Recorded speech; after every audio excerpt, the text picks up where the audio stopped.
Hey, real quick, I was like, just just chilling, and a voice came and a voice said, "Don't you know that people really feel like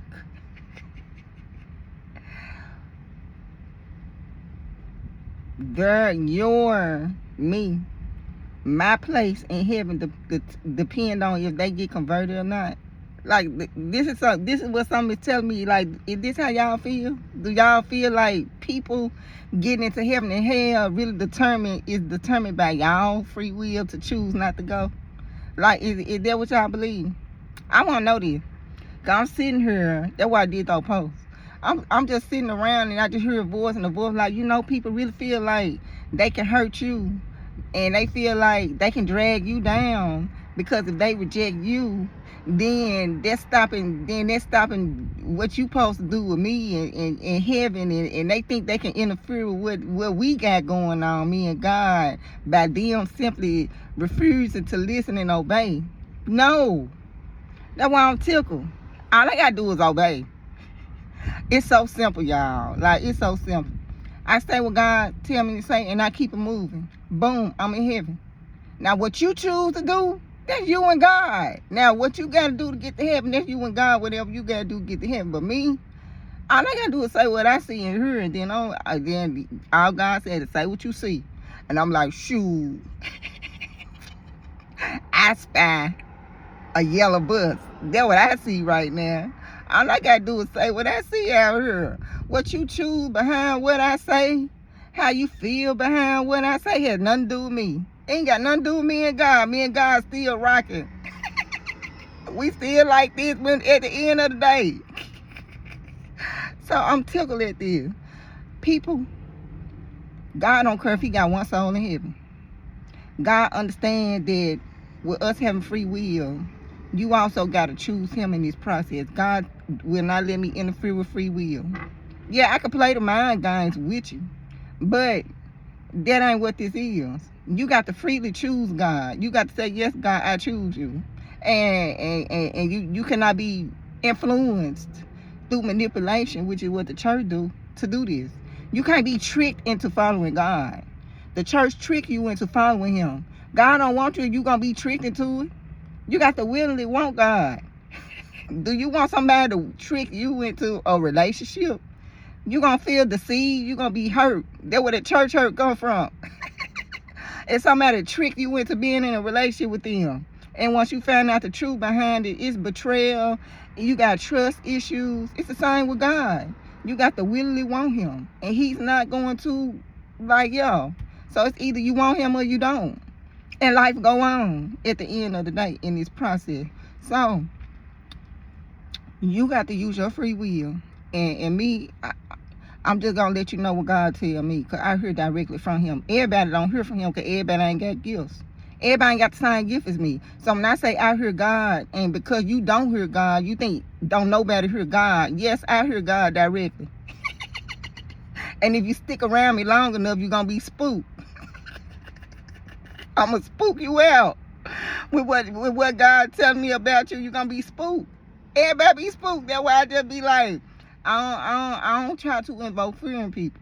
So when I say what I say and I do what I do, and when God reveals certain stuff to me, I have to say it in a way where, shoot, fear ain't gonna come up on you, because God do not operate out of fear. So I know this, and so I have to maneuver around fear in this process too, because it's gonna scare you. Yeah. So with everything that's going on, God was just saying that people feel like he worried about the numbers. God is not worried about no numbers in heaven. God is not. You can have $1 million, you can have 1 million followers, and all y'all going straight to hell. 1 million followers going straight to hell. Me, I found one person and we made it to heaven. So who you think in a better position? 1 million souls in hell or one soul in heaven? Like, who you think on the winning team out here? Like, what you think it is? You think it's about numbers with God? God do not care about numbers out here. Like, God not looking like, ooh, yeah, it's good, heaven rejoice if a soul decides they want to go to heaven. But at the end of the day, God know free will is in this equation. God do understand the equation. God do understand free will is in this equation. God do understand that people will choose him, but people will reject him. Jesus himself was on this earth and was rejected. So what you think it is now? So you think my whole purpose is to make you believe that it's a God? That ain't my purpose. My purpose ain't to make you believe there is no God. That ain't what I'm here to do. I'm here to say what I see, say what I hear, and keep it moving. The obedience to God. Now, if you decide that, okay, yeah, let me go to heaven, let me pick God, then okay, there's you and God and your free will to choose him. But I have nothing to do with it. Nothing at all. It don't impact me no kind of way. It's not going to affect my relationship with God at the end of the day. God going to still be sitting here talking to me, tell me what's going on.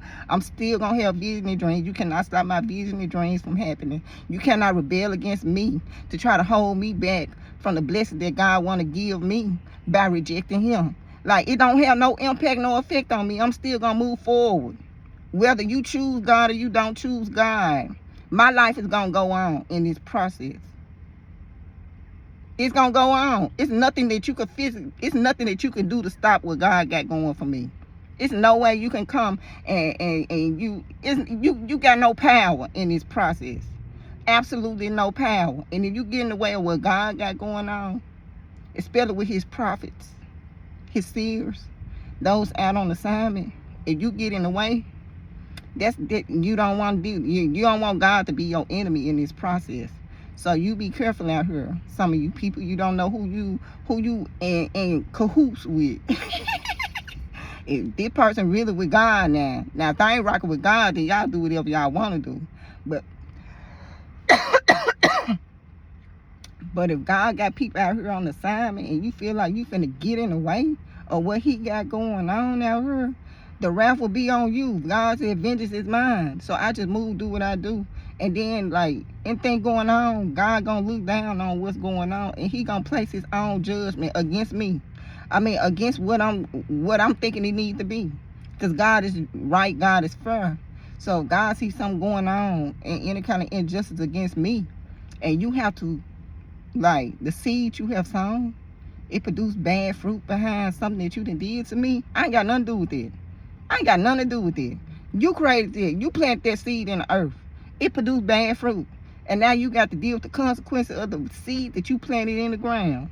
I don't have nothing to do with it. So, I'm just like tickled when I heard that. I'm like, God, people really feel like what I got going on in my life is determined on if they pick you or not.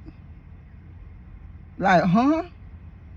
Like, you really feel like you can stop what God got going on out here. You can't stop what God got going on out here. God, he gonna do what he want to do, how he want to do, when he want to do it. Just get out of my way. Just don't create a problem for me. You can't create a problem for me. But even if you just in the way trying to create a problem for me, it's gonna be problems for you. And me, I'm just gonna do what God tell me to do, and he just said, say what you see. So that's what I'm gonna do in this process. So simple. I don't know why people make it complicated when it's so simple.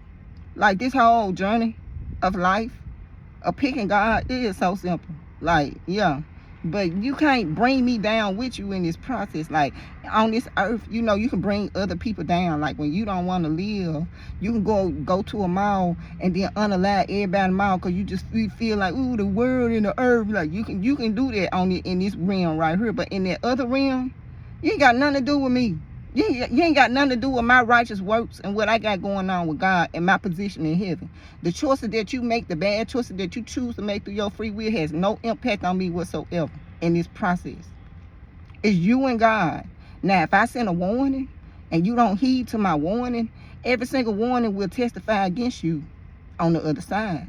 So whether you listen to what I say or not, that ain't my problem. But every single warning you ever receive from anybody on this earth, all the warnings is going to testify against you. You're going to know that you was warned because you building a case. So even through the warnings, the cases is being built against you because you heard the truth and you rejected the truth. So you building a case against yourself in this process. You building a case against yourself. So I'm not sending out warnings and you heard the warning but you didn't heed to the warning. That's just a strike against you because it's going to pop back up. on the other side. Every single warning from anybody. Anybody could have gave you a warning. Every single warning from every single person is going to be testifying against you, because the truth is going to stand against you in this process. So you can't say, I wasn't properly warned. So when it's time for you to determine where you need to go, you cannot argue with God about being properly warned. I didn't know this, I didn't know that. The Bible said we perish from lack of knowledge. So whether you know or not, that's not going to change the outcome of nothing going on in this process. That is not going to change God's judgment in this process. So your job is to figure out, find the truth. Your job on this walk of life is to find the truth. Not walk blind out here. Now, you could do that, but if you walking blind, it's not going to excuse you. You still going to have the same consequence behind what was going on, because you refuse to seek the truth. The Bible says we perish for lack of knowledge. So if you lacking some knowledge out here, then I mean, that's gonna be that's your downfall. That's gonna come back on you. Like, you're gonna be responsible for not even trying to find the knowledge that you need to make it out here. So you, on your journey of life, you supposed to be seeking the truth. Period. You ain't supposed to go by what nobody say, because this is your soul. You got to get to heaven. Heaven and hell. You got two places you gonna go.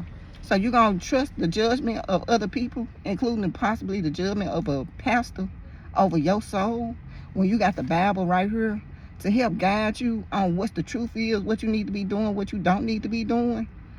You don't need to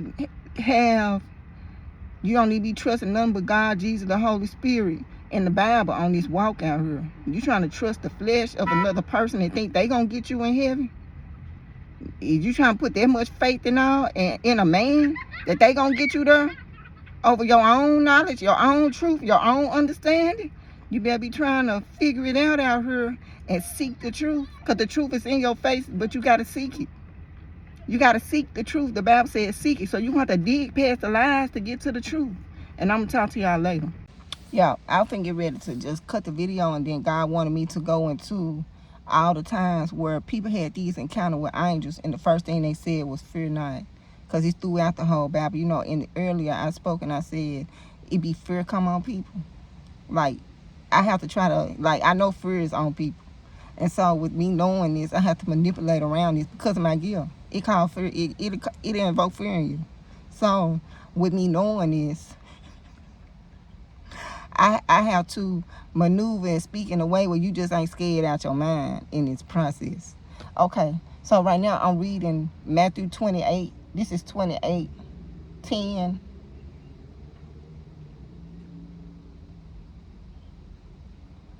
But this right here, he is risen. I'm going to read this real quick, because this a little longer. But I'm going to read this real quick. This is about Jesus is reading like he had already died on the cross. And so this is another instance of the angels coming and telling the people, do not, fear not, be ye not afraid. This is the angel. Every time they had an encounter in the Bible, you're going to see the angel speak and say, fear not, be not afraid. Like, every time, before they even told them what God was saying, they had to say, fear not, in this process. And so when I'm around people, because they know my gift, fear just be on them. So, I'm going to read 28. Because I need to put time to God anyway, so I might well start at the beginning. It say, he is risen. Now after the Sabbath, as the first day of the week began to dawn, Mary Magdalene and the other Mary came to see the tomb. And behold, there was a great earthquake, for an angel of the Lord descended from heaven and came and rolled the stone from the door and sat on it. His countenance was like lightning. His clothes was white as snow. And the guards shook in fear of him and became like dead men. But the angel answered and said to the women, do not be afraid, for I know that you seek Jesus, who was crucified. He is not here, for he is risen. As he said, come, see the place where the Lord lay, and go quickly and tell the disciples that he is risen from the dead, and indeed he is going before you into Galilee. There you will see him. Behold, I have told you. So this right here is one instance of an angel having an encounter with a person, but the fear come on there. It's a certain fear come on people, and it's the same with me. Like, I can be around people if they know my gift. If they don't know my gift, they ain't no fear there. But if they know my gift, Fear is on them. The Holy Spirit be like, this person filled with fear. So I be like, dang. So they be trying to avoid me. They be trying to avoid me. Even people who I'm like cool with, God got word for. You know, sometimes I do this one girl, you know, I think I did a couple of videos with her. And she be like, yeah, I don't care if I'm scared. I want to know what's going on. Yeah, it be fear on people for real. So when I tell people stuff and me knowing that, you know, it invokes fear because you really don't know what God got to say.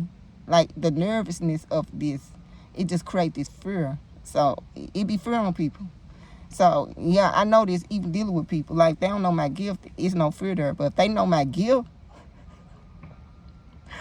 they be invoked in fear. Yeah. So I have to kind of diffuse the fear in this process too when I'm dealing with people, I'm around people, especially people that know my gift. Like I have to diffuse the fear that come up on them in this process. I'm finna read some other verses, but this 28, Matthew 28 right here.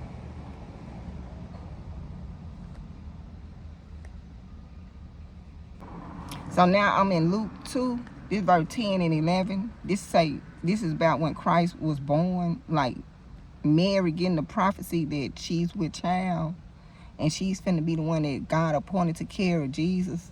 This is an encounter with an angel coming to her to let her know this. Okay, it's like, and behold, and I really don't want to start there. I really want to read the whole thing just because it's Jesus. Like, why not? But I'm finna cut it short for y'all. Okay, it's like, and behold, an angel of the Lord stood before them, and the glory of the Lord shone around them, and they were greatly afraid.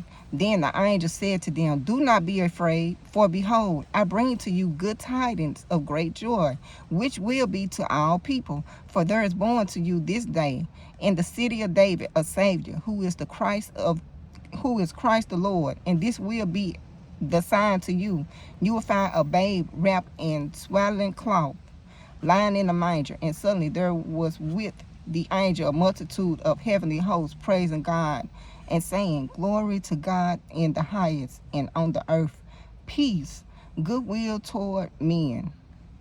So that's another instant. This is Luke 2, and he's kind of, the angel's coming to let them know of the Jesus. Jesus is finna be born, and the signs to look for. And the first thing he said is, do not be afraid, because fear came on them. So you might be like, what you telling me of fear? What you mean fear? Fear gonna come on you. When you have this level of a supernatural encounter, you're going to be invoked in fear. It's going to come on you. I have been in instances and certain stuff I done seen. Fear come on me. But it's not bad. It just, I be spooked out my mind. God, he take me somewhere because way back. Because see, when I read this right here, it's a lot of stuff going on at once in my mind. So yeah, my thoughts is just coming out all kind of way. But when I read this right here, when I just read what Jesus is reading, so when he died, the angels at the tomb telling them, don't be afraid, Jesus is not here. And now I'm reading the beginning of before he even came to the world. They're saying, do not be afraid. And they're giving like the signs of Jesus. But it's more signs dealing with this.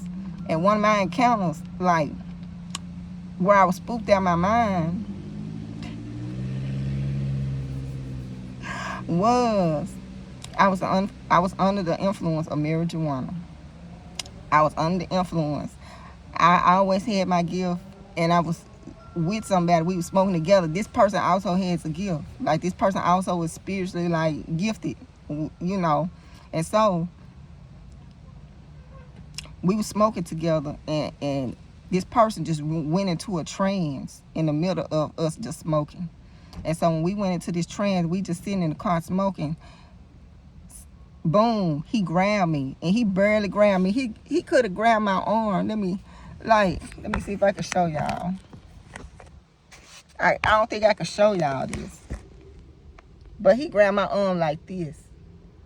Barely put his arm around my wrist. My whole body locked up. So I'm under influence, which, you know, you smoke weed, you're going to be a little paranoid. So this just heightened the paranoia at this point. And so he barely put his hand around my arm because I was trying to get away at this point. And I could not move. I was like stuck to my seat. Could not move at all. This person barely had any strength, but this strength had me in the seat. It wasn't nothing I could do to get out his hold. And he barely had a grip on me. And so we on the influence. Something to enter into this car with us. It ain't jumped on him. He grabbed me by my arm. And I'm like fighting with him. I'm like, oh, because fear came on me at this point. I'm like, what? And so when he taught me, he was like, Jesus is going to come visit you. He's like, you're going to have a visit from Jesus. He would just tell me all this stuff, just like how in the Bible, like when he said, when the angel came, was like, okay, this is what's going to go on. You're going to know this about Jesus. You're going to find a babe wrapped in the mind. He grabbed by my arm. He said, Jesus is going to come visit you. This is what's going to go on. Like, this is what he tell me. He tell me all this while I'm under influence. I was spooked out of my mind. He like, he's going to come to you. He's going to come in your room. Like, he tell me everything Jesus going to be doing. I was like, what you talking about? And I'm trying to get out the whole time. And he told me a lot of stuff that was finna go on, just like in this Bible. And so, he finally, after he get through giving me this, like, revelation of what's to come, and I'm at fear just on me at this point. He popped out his trance. He had no clue of nothing going on. I slept with the light on for a long time. I was so scared. I didn't even want to. When I heard Jesus gonna come to my room, I wouldn't even go in my room. Like, I was sleeping downstairs on the couch. I had the lights on in the house. I was doing everything to avoid this visit I supposed to be having. I was scared out of my mind. And then some years later, could have been like 4 or 5 years later, boom, I had an encounter. By this time, all the fear, everything had died down. But when it first happened, I was like scared for a long time. It took me a long time to get back in my room and finally go to sleep. And then boom, there you go. So that's why I'm tickled when I read this. It gonna put fear on you. Like, you're gonna be scared. Like, that type of encounter, that ain't the first encounter I had where it was just this fear on me. He came to me again, because Jesus did come to me in my room. Everything he said was gonna happen is what happened in this encounter. And so, after I had that encounter with Jesus,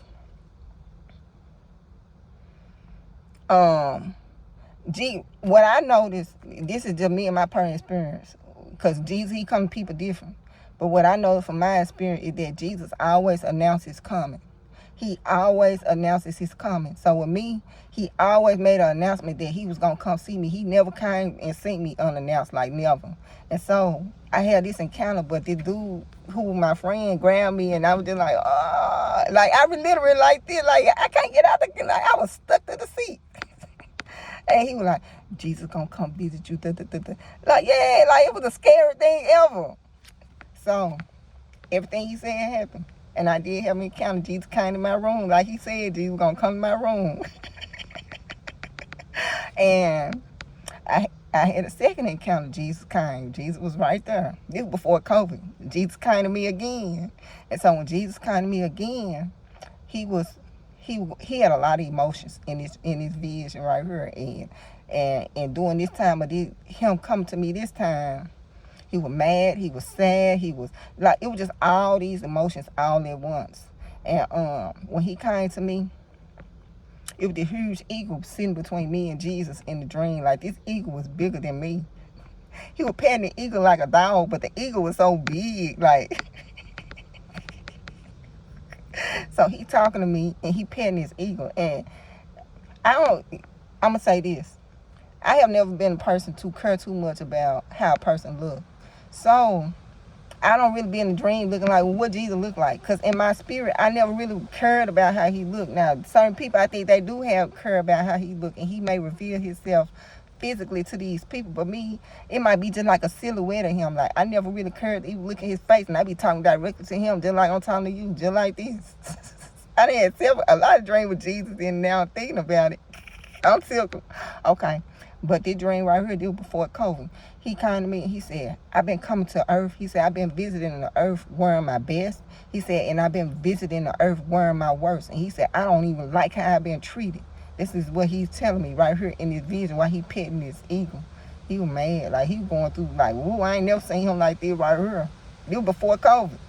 He like, I've been coming to the earth wearing my best. He said, but I also been coming to the earth wearing my worst. He said, and I don't like how I've been treated.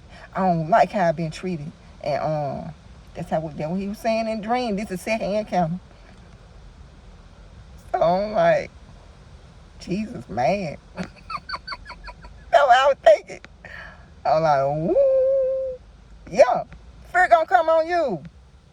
So, at the end of this dream right here, he said, because he always announced his coming with me. Now, somebody else might be different, but with me, he going to announce his coming. And at the end of this vision, after he got through explaining that he been coming into the earth and he hate how he been treated out here, he said he been coming wearing his best, and he said he been coming wearing his worst. And he said he just hate how the people been treating him. And this is what he's saying. This is before COVID hit. And I was like, and then at the end of this vision, he said, I'm going to come visit you again. He said, all I want you to do is write what you see. He said, that's all I want you to do. And he announced it at the end of this encounter. So I'm spooked, because I'm like, pop up on me. Don't announce it. Because now I'm like, when you coming? Like, I'm expecting you to be here. I'd rather you not tell me you coming. Because now all this anxiety, all this fear, everything coming up on me. But at the end of this encounter, he said, I'm going to visit you again. He said, and all I want you to do when I come see you is write what you see. He said, that's all I want you to do. This encounter right here has not happened. I have not had this encounter right here. But he made the announcement when I had that visitation the last time. So, I'm just telling you, it's a fear that come up on you.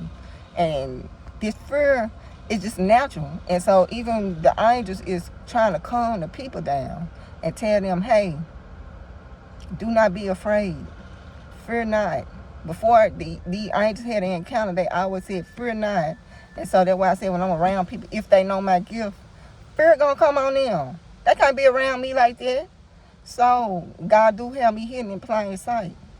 He do. But people do know my gift. And they know I'm something serious out here. And they try to stay out my way. And these is people who, they really my friend, like they really do be trying to be cool with me, but the gift get in the way of it. Cause they too spooked to be around me like that. Do it make sense? Okay. So I had that dream about Jesus. I had that dream. That visitation ain't happened yet. Jesus told me he want me to write what I see. I don't even know what I'm supposed to be writing. I don't even know what I'm supposed to be saying. Like, I have no clue about nothing going on. He did not get no detail. He just said, I'm going to come visit you again. He said, when I visit you, I want you to write everything you see. That's how he ended this visit that he had with me. This ain't happened yet. So,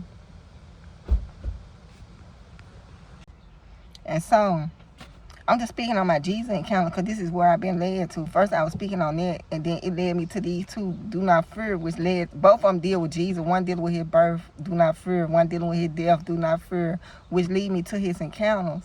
And I spoke on 2 encounters, but I had more than 2 encounters. But the encounter that he talking about where he want me to write what I see, this has not happened yet. But when he told me this, I was scared out of my mind. I was so scared. I walk around like, dang, I was nervous about what I supposed to even be writing. I'm like, what I'm going to see? What I'm supposed to be writing? What, like, I was scared. And then now it has finally calmed down. I had another dream. Jesus was in this dream right here. They were funny. This dream right here was funny with Jesus. I was in this class. I had 2 dreams. I'm going to talk about two different encounters. Because he healed me in one of them. He healed me because I go into that. But I was in this class in the dream. And so as soon as Jesus started teaching, I fall down in class like I'm knocked out. I'm asleep. I could hear everything going on, but as soon as he started teaching in the classroom, this was a very small class. There was not no big classroom. He did not have a lot of students in this class, but I was one of his students. He teaching in the class, and I fall out. And Jesus did something. It's dealing with every nerve that deal with speaking and talking. It lit up in the dream. Like I could see every single nerve through every single cell. Like everything that was dealing with speech, so to speak, it was lit up in the dream while I'm laying there. Like I'm just knocked out. And Jesus is talking. I'm gonna see if I can find the video.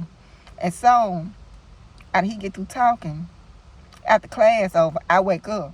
And so when I wake up, I go over to Jesus like I ain't never even been asleep. I'm like, yeah. And in the dream, he didn't seem to be like, in the dream, he seemed like he was on the phone at this point because like class was over with. I was asleep the whole class, but by the end of class, I wake up. Like, yeah, let me go talk to the teacher when I get through. That's how it was. But then I'm kind of embarrassed. I'm like, dang, I've been asleep the whole class. So when I go talk to him, it seemed like he might have been on the phone or something. Because this dream vague. I had to pull it up. I did do a video on it.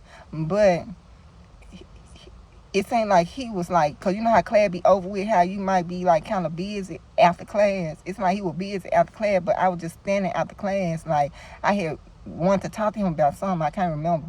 That might got put video up. And it seemed like he could have been on the phone or something.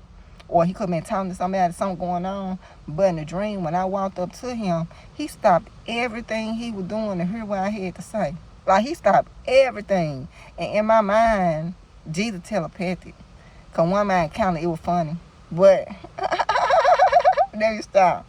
So, he heard all your thoughts, which is really funny. So, in the dream, I'm like, dang, I've been asleep the whole class. But after class, like, he really was like, he stopped everything. Like, it was like, didn't nothing matter but what my question I had. Because, after class, you always have a question that you need. But I'm like, shoot, I wasn't even paying attention in class. I was knocked out. I said, I must have been really tired.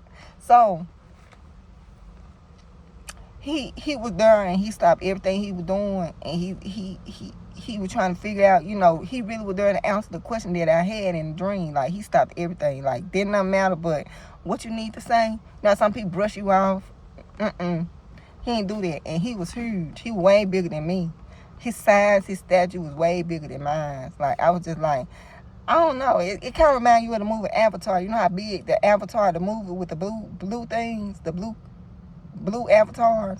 The movie Avatar, you see how big they really is compared to the humans. It kind of like that. So, it kind of, that kind of how the size be with me. I be like this size. Even when I'm with the angels, they be like the size of the movie Avatar, like the avatars in that movie. The size they be to the humans. That's the size it be. In the dream, Jesus was really like kind of bigger than me. But in the dream, I don't even think the size even mattered. Like, the fact that I was just like, yeah, I got a question after class. But then the whole time when I woke up, I couldn't start laughing. I was like, damn, I was asleep the whole class. Okay, y'all. So, that was a dream that I had.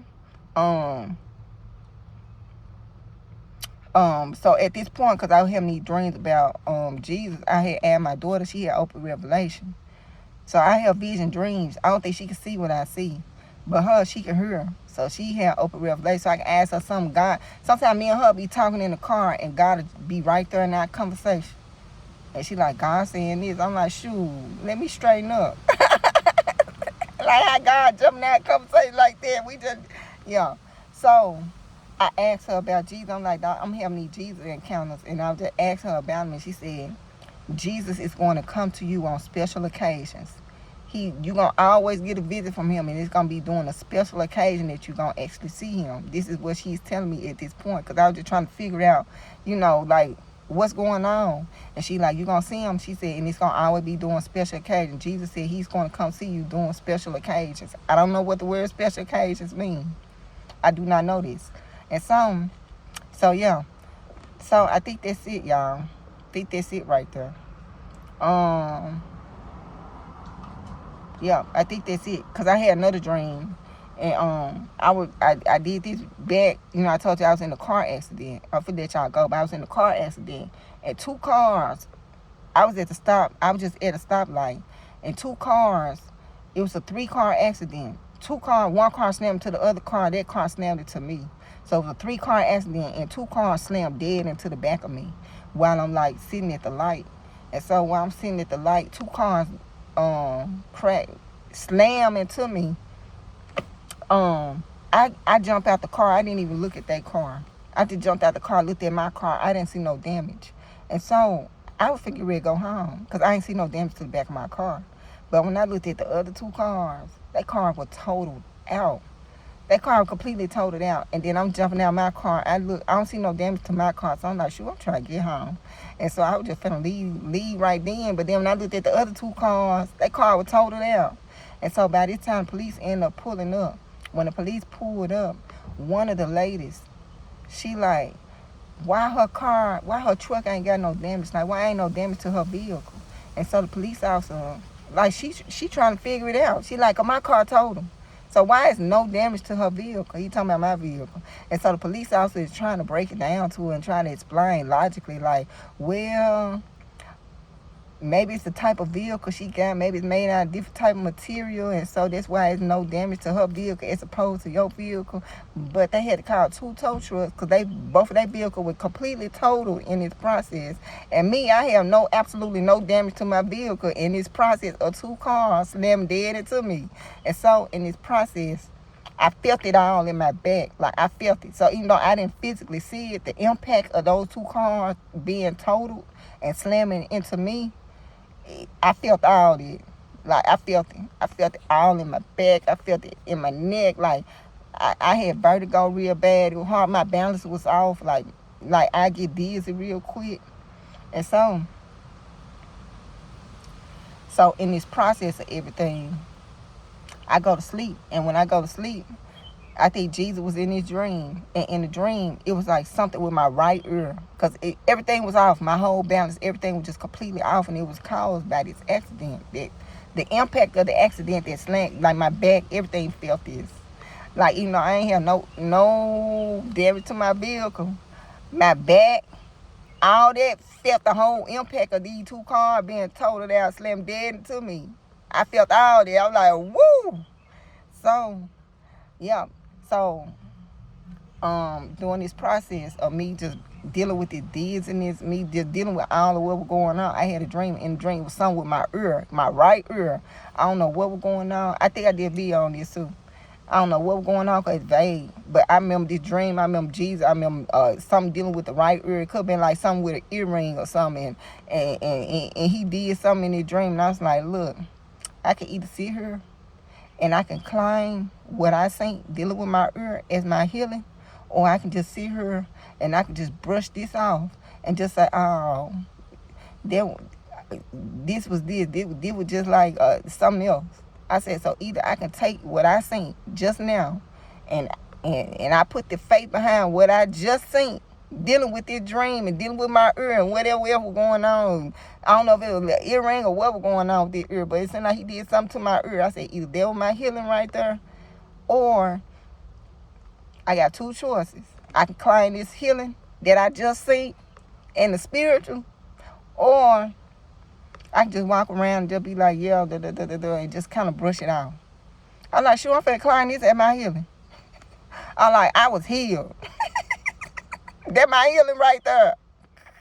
Remember when Jesus put the mud on his face and said, mud on this man, I think he was blind or something, and God, Jesus spit in the dirt and then put the mud on his face, and then when he wiped his face, he could see.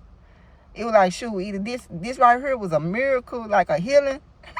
That's what I'm taking for it. If this my interpretation, that was my healing right there. Whatever was going on in my dream, where I seen with my ear, that was my healing. Everything was tied to that ear. And when I woke up, I felt way better. Like, everything was way better. So I'm like, either I can walk around on faith and believe, because what I got to lose at this point? Like, I'm going through all this side effect behind this accident. Either I could claim the healing that I seen in the dream, even though it didn't look like a healing. It looked like something like when Jesus told to put some spit in the dirt and then put the mud on the man's face and he could see. Either I could claim what I seen. It wasn't in the form of a healing though, but I'm claiming this as my healing. This is my healing right here, because I need this. And so, in this process, y'all, I was healed from it. Everything, like, I felt way different. My body, like, everything seemed like it was just balanced again. Because most of the time, you out balanced, it'd be something with your ear. And so, in the dream, from the impact of the car slamming into me, my balance was just off. It wasn't nothing to get this balance on. I'm already off, but I was really off. So, I claimed that as my healing, and that's what it was going to be. Like, shoot, what I got to lose in this process, I'm already losing. I'm already at a loss. I ain't taking no L's right now. And so in this process, I claimed what I seen in the dream in my healing. That's what it was, for real. I feel way different. Like, when I woke up, it was just different. I was like, shoot, that's my healing right there. Shoot, I'm claiming it. What I got to lose? Do I believe what I seen in the dream as my healing? Or do I walk around and deal with this right here? Because I refuse to believe. Shoot, I'm claiming my healing. Because I need that right now. And this going to require a supernatural type healing. What was going on. So that's what I did. And I ain't have no problem after that. But that was my healing right there. And I knew what it was. I'm like, that's my healing right there. When I watched myself, watch everything that was going on, watching what was going on with my ear, I don't know, even though if Jesus even touched my ear on my right ear or not. I'm like, shoot, that's my healing. I'm watching myself. This is the healing right here. I'm healed. But in the dream, he ain't look nothing like no healing. But guess what? I made it my healing. I put enough faith behind what I was saying, I'm healed. When Jesus took my ear, boom, I'm healed. Shoot, y'all believe what y'all want to believe, but that was my healing right there. So, that was them some of the instances I have with Jesus. I have not had the instance where he told me, right, what you see, this has not occurred yet. My daughter said he will come on special occasions. So if I see him, I'm like, what's going on? Like, now I'm like, what's going on? Because he said he will come visit me during special occasions. So, y'all, so that's what was going on with that. I'm going to let y'all go. Y'all enjoy y'all day. But these are 2 instances, but it's way more in the Bible that speak on fear not. And every time an angel had an encounter with a Herman, the first thing the angel would say is, fear not. Whenever they had these type of visitation. And it's a fear that will come on you. It's a fear that will come on you in this process. And there's nothing you can do with this fear. This is nothing you can do. But once they speak and say to you, fear not, you hope you calm yourself down. But you being in this flesh, fear gonna jump on you. So, y'all. So, I'm going to let y'all go. Y'all enjoy y'all day. Yeah, I'm finna clarify, because when I read Luke, I thought I was reading Luke about when the birth of Jesus was announced through the angel. But as I was reading that maybe the wise men was being told through the angels that, hey, it's going to be a baby, it's going to be wrapped in a manger. So I don't want no confusion with people saying, yeah, she said with Mary, but then if you read it, he talking about, I'm finna clarify right now, because the angel came to, I think, the wise men to let them know about this baby. But then Mary herself had a personal visit from the angel, and it said, fear not. So I'm finna read this now. And so, because both of them is in the book of Luke. Okay, and it say, I'm in Luke 1. I started at 26. It say, Christ's birth announced to Mary. It say, now in the 6th month, the angel Gabriel was sent by God to a city of Galilee named Nazareth, to the virgin betrothed to a man whose name was Joseph, of the house of David. The virgin's name was Mary. And having come in, the angel said to her, rejoice, highly favored one, the Lord is with you. Blessed are you among women. And when she saw him, she was troubled at his saying, and considered what manner of greeting this was. Then the angel said to her, do not be afraid, Mary, for you have found favor with God. And behold, you will bring forth a son, and shall call his name Jesus. And he will be great, and will be called the Son of the Highest. And the Lord God will give him the throne of his father David, and he will reign over the house of Jacob forever. And his kingdom there will be no end. Then Mary said to the angel, how can this be, since I do not know a man? And the angel answered and said to her, the Holy Spirit will come upon you, and the power of the highest will overshadow you. Therefore, also the Holy One who is to be born will be called the Son of God. Now indeed, Elizabeth, your relative, is also conceived with a son in her old age, and this is now the 6th month for her, who was called barren. For with God nothing will be impossible. Then Mary said, behold, the maidservant of your Lord, let it be to me according to your word. And the angel departed from her. So it's Mary, and the angel is coming down her know that, she will be with child, and fear came on her. Fear came on her. And not only did the angel reveal that Mary, that she's going to be born and conceive this son, Jesus, she's also letting her know that, hey, your cousin Elizabeth, she barren, but she pregnant right now. She's 6 months pregnant. So, yeah.